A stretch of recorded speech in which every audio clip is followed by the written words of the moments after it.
ប៉ុន្តែសម្រាប់អ្នកដែលគ្មានលិខិតហើយដែលអាចធ្វើដំណើរមកបាន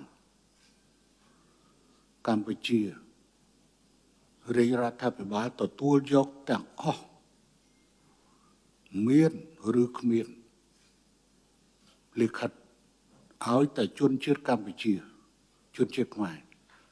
គឺយើងទទួលយកទាំងអស់ដោយមិនគិតថាមានលិខិតឬគ្មានលិខិតទេព្រោះយើងត្រូវតែទទួលយកពលរដ្ឋរបស់យើងត្រឡប់មកវិញកុំទុកឲ្យគេប្រមាថកុំទុកឲ្យគេធ្វើបាបព្រោះទង្វើនៅការរើសអើងជាតិសាសន៍នៅក្នុងប្រទេសថៃទៅលើពលរដ្ឋពលករកម្ពុជាកំពុងបានឡើងកម្ដៅចំណុចនេះក៏សូមបញ្ជាក់ដែលថាឡើងវិញអ្នកដែលត្រូវការលិខិតគឺត្រូវទៅរក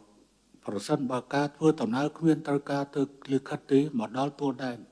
ខាងកម្ពុជាគ្មានត្រូវការលិខិតស្នាមអ្វីទាំងអស់ហើយតែពលរដ្ឋកម្ពុជាត្រូវតែទទួលយករួចហើយ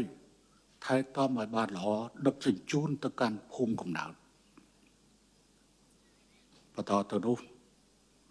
ត្រូវរកការងារធ្វើដែលសពថ្ងៃនេះមានសពខ្វះរាប់សិបម៉ឺនកន្លែង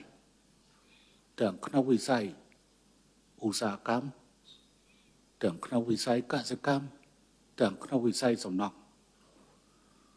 ដូច្នេះការងារនេះគឺជាការងារដែលយើងត្រូវរកឲ្យបងប្អូនព្រោះចាក់ចេញពីនោះយើងមានការងារធ្វើនៅក្នុងប្រទេសរបស់យើងដែលកំពុងតែខ្វះពលកម្ម